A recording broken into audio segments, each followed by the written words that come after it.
सज्जनों तो बेलियों मित्रों तो सहेलियों।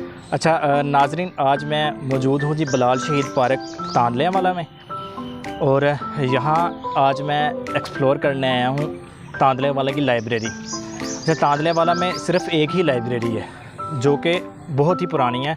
ये बिल्कुल आप मेरे पीछे देख सकते हैं कि ये तांदले वाला की लाइब्रेरी है जो कि 1995 से कायम शुदा है। तो यार इस लाइब्रेरी में कोई ज़्यादा रौनक तो नहीं होती है। उसकी मेरे ख्याल से एक रीज़न तो ये है कि ये मेन किसी रोड पर नहीं है। एक तो ये पार्क के अंदर है और पार्क की बिल्कुल बैक साइड पर मौजूद है। ठीक है, तो आइए आज इस लाइब्रेरी का विज़िट करते हैं कि इस लाइब्रेरी में क्या लोग पढ़ने आते हैं या नहीं पढ़ने आते, या इसमें जो किताबें और जो बुक्स कौन कौन सी मौजूद हैं। तो इसमें आप देखें जी कि ये लाइब्रेरी है।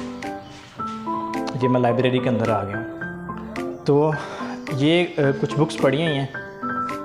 ये मुझे कुछ तारीख़ की और कुछ इस्लामी बुक्स नज़र आ रही हैं, जिसमें फतावा आलमगीरी नज़र आ रहा है, और भी काफ़ी सारी बुक्स हैं। तारीख़ फ़रिश्ता नज़र आ रही है। और इधर मेन जो एक ख़ास बात जो मैं आपको बताना चाह रहा हूँ ना इस लाइब्रेरी की, वो है ये वाली बुक्स। अब देखें, अच्छा ये वो सारी बुक्स हैं जो कि CSS के सिलेबस में यूज़ होती हैं, ये सारी बुक्स। अच्छा, ये इनिशिएटिव लिया है जी हमारे जो AC साहब है ना, असिस्टेंट कमिश्नर तांदले वाला है। ये इनिशिएटिव उनका है जी कि जैसे ही उन्होंने चार्ज संभाला है तांदले वाला का, तो उन्होंने ये एक बहुत अच्छा इनिशिएटिव लिया है कि यहाँ पर ये जो लाइब्रेरी थी ना, इसमें कोई भी नहीं आता था। लेकिन जब से वो आए ना, उन्होंने ये किया कि यहाँ पर कुछ बुक्स लाकर यहाँ पर रख दियाँ, जिसकी वजह से इस लाइब्रेरी की जो रौनकें हैं ना, वो दोबारा बहाल होना शुरू हो गई हैं। और सबसे ज़्यादा अच्छी बात उन्होंने ये की, इन्होंने CSS की जितनी भी महंगी तरीन बुक्स हैं ना, वो सारी की सारी ही यहाँ ला कर रख दी हैं। और कुछ मुझे मेरे रिलेटेड भी बुक्स नज़र आ रही हैं जी। ये देखें, जो मेरे क्लास फेलो और मुझे जानने वाले हैं वो इसे देखकर ज़रूर खुश होंगे कि ये ऑर्गेनिक और इनऑर्गेनिक केमिस्ट्री की बुक्स पढ़ी हुई हैं। क्योंकि मैं केमिस्ट्री का बनता हूँ, इस वजह से मुझे काफ़ी अच्छा लग रहा है यहाँ पर बुक्स देखकर। और अच्छा है, लेकिन जिस तरह उन्होंने इनिशिएटिव लिया ना, देखें कि चंद लड़के यहाँ पर पढ़ने आते हैं और यहाँ आकर अपने टेस्ट वगैरह की तैयारी करते हैं।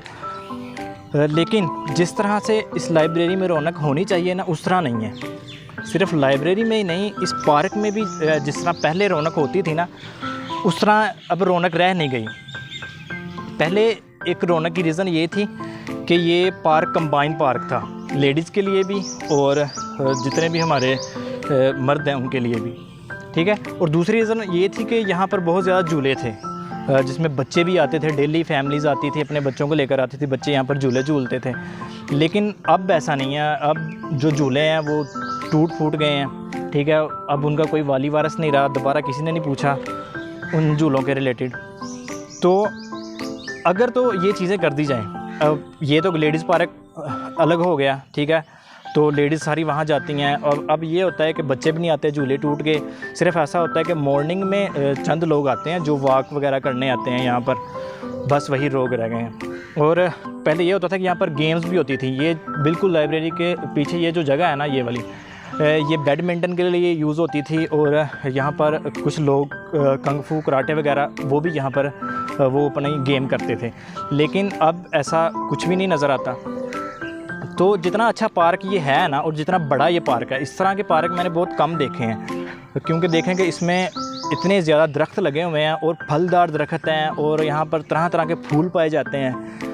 तो पार्क की बात की जाए तो ये बहुत ही एक अच्छा पार्क है। ज़्यादातर मैंने जो बड़े शहरों में पार्क देखे हैं, तो आम तौर पर इतने ज़्यादा दरख्त और फल फूल पार्कों में नज़र नहीं आते मुझे। लेकिन ये एक पार्क ऐसा है कि जिसमें इतने ज़्यादा दरख्त, इतना सुकून, फल फूल, हर तरह की चीज़ें पाई जाती हैं।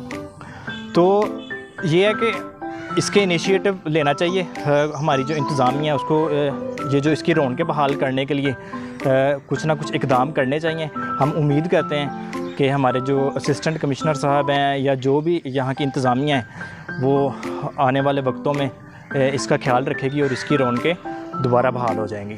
हम मिलते हैं अगली वीडियो में। रब रखा।